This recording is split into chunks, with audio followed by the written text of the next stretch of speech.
5.3. Okay, in this lesson we're going to solve quadratic equations by square rooting. Okay, so there are certain cases where square rooting is going to be by far the easiest. Okay, so whenever we get an equation in the form of x squared equals s. Okay, so basically you're not going to exactly see where x squared equals s, but what you need to notice is that you have the squared term and then there is no linear term. Okay, so like x squared plus x, that the plus x part is missing. Okay, so you're going to have an x squared term and a value, or you're going to see a quantity squared. Okay, when I say quantity, x plus or minus some value squared equals another value. Those are two cases where you're going to use solving by square rooting. Now,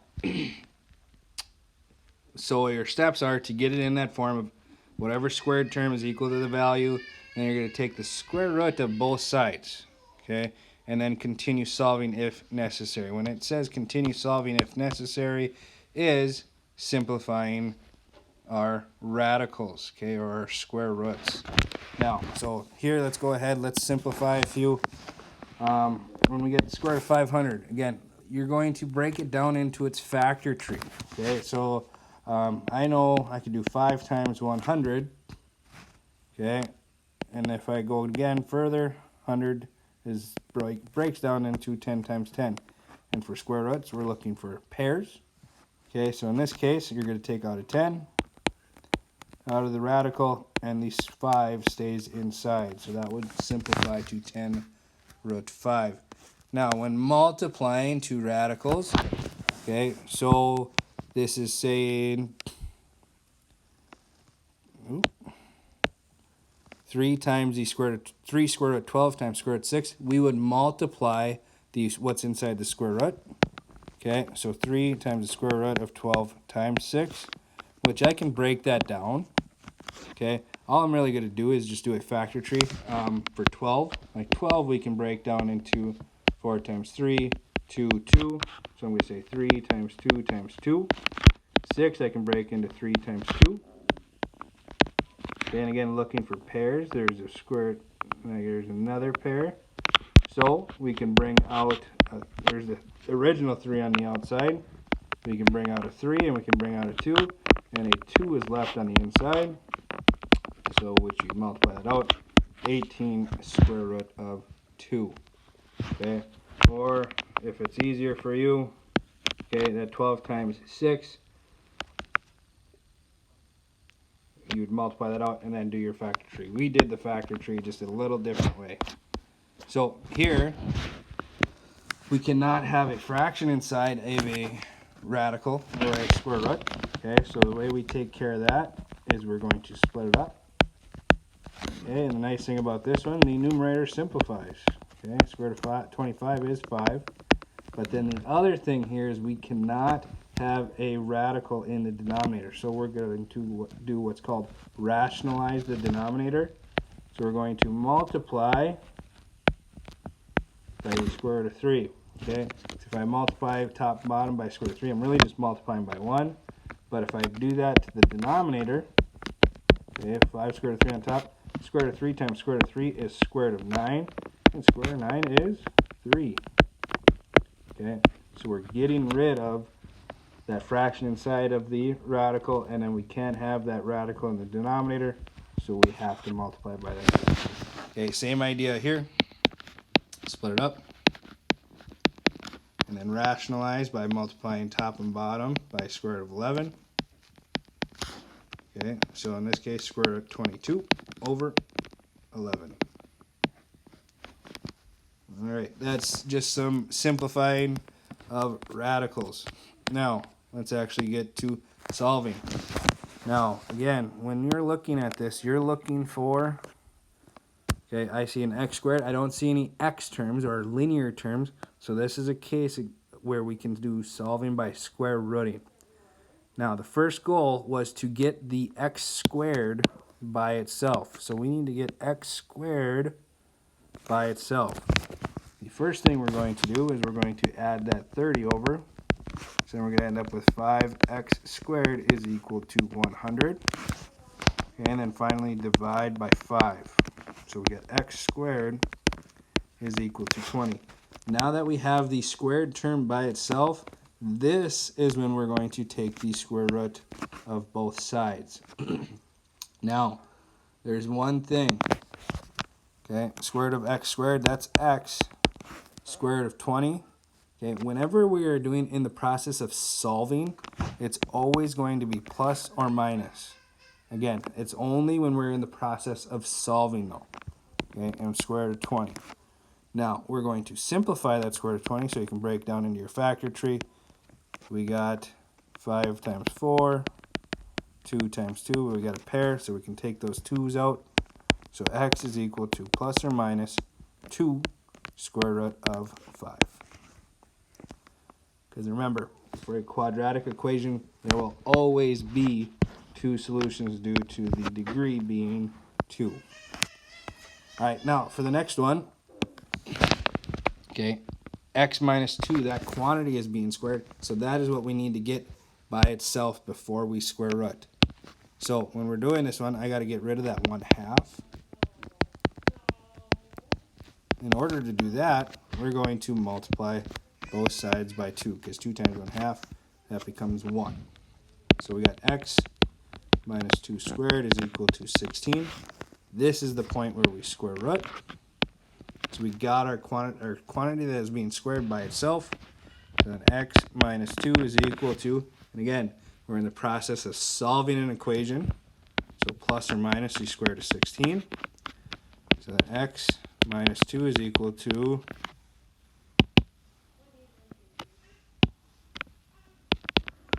plus or minus 4 when we simplify that square root of 16. Now, we need to add that 2 over.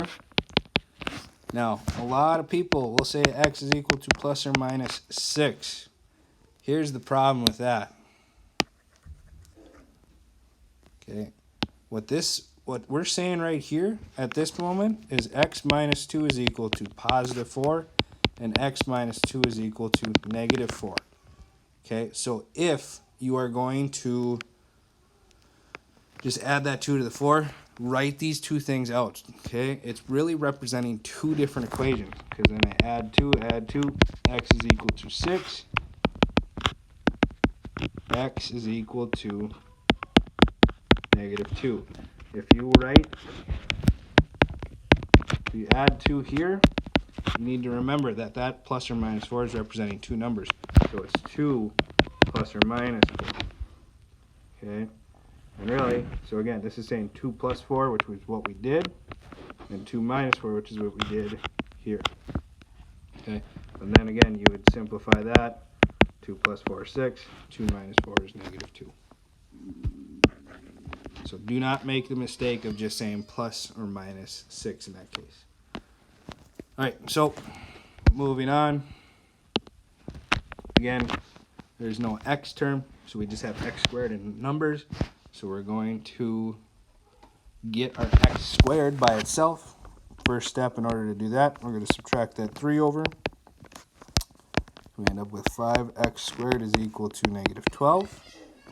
Okay, divide by 5, divide by 5. We're going to end up with x squared is equal to negative 12 over 5. Okay, here's a problem. We're going to change this to minus 5x squared. Okay, so now we're going to have x squared is equal to 12/5. Okay, this is the point where we square root, because we got our squared term by itself. So x is equal to plus or minus. Now we need to simplify that radical. So I'm going to just split it up, square root of 12 over square root of 5.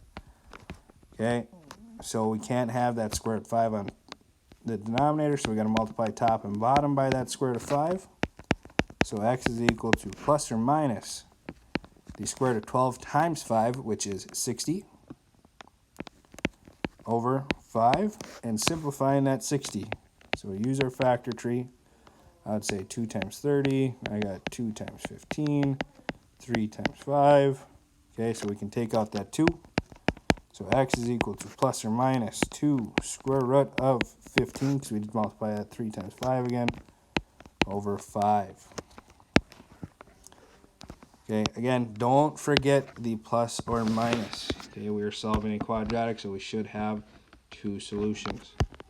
All right, so the next one, the quantity x minus 2 is being squared, so that is what we need to get by itself. So we're going to divide by 3. So when I do that, I get x minus 2 squared is equal to 7. Now that we have our quantity that's squared by itself, we're going to square root both sides. X minus 2 is equal to plus or minus the square root of 7. Okay, because we did square rooting in the process of solving. And then finally, we got to bring over that plus 2. Okay, so plus 2. Again, this, don't just add it to that 7. X is equal to, you got to think of that as 2 separate numbers. 2 plus or minus that square root of 7. Now that, in these cases, you can just leave at that point.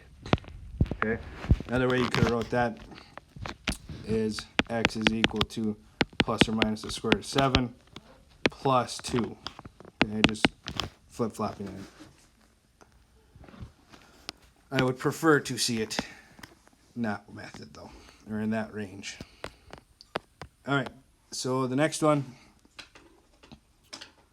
So we got the quantity x minus 2 squared. So we got to get rid of that 4.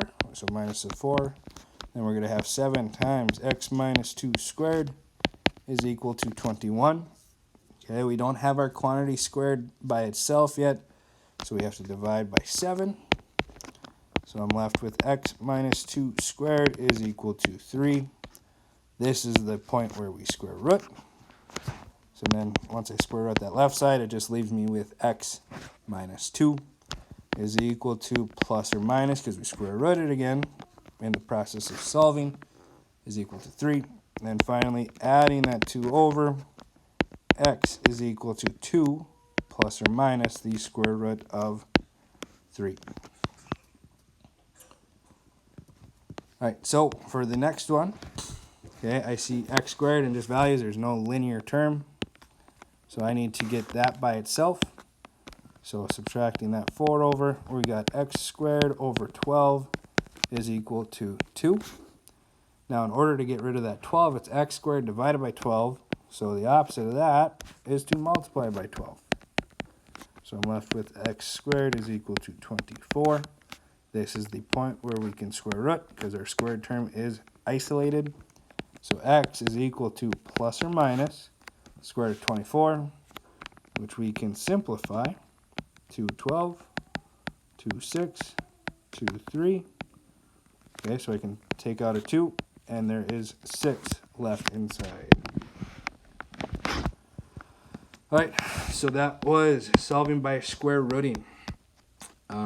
Biggest thing is to be able to recognize the situations where you can use this method. Again, okay, there's no linear term. You got x squared in numbers. That is a case where we can use solving by square rooting. Here we have a parentheses. I call it a quantity because it's representing a quantity. A quantity squared is equal to a value. Okay, that's another case where you can use solving by square rooting. Okay. Now, if you, later on we're going to learn different methods, but make sure in these cases you are using solving by square rooting. All right, so your homework, 5.3, page 267, just see that it's 5.3. A lot of simplifying and then solving those types of equations. Okay, a little bit of review in there, but make sure you do your homework. If you have questions, make sure we're asking those. Other than that, have a good day.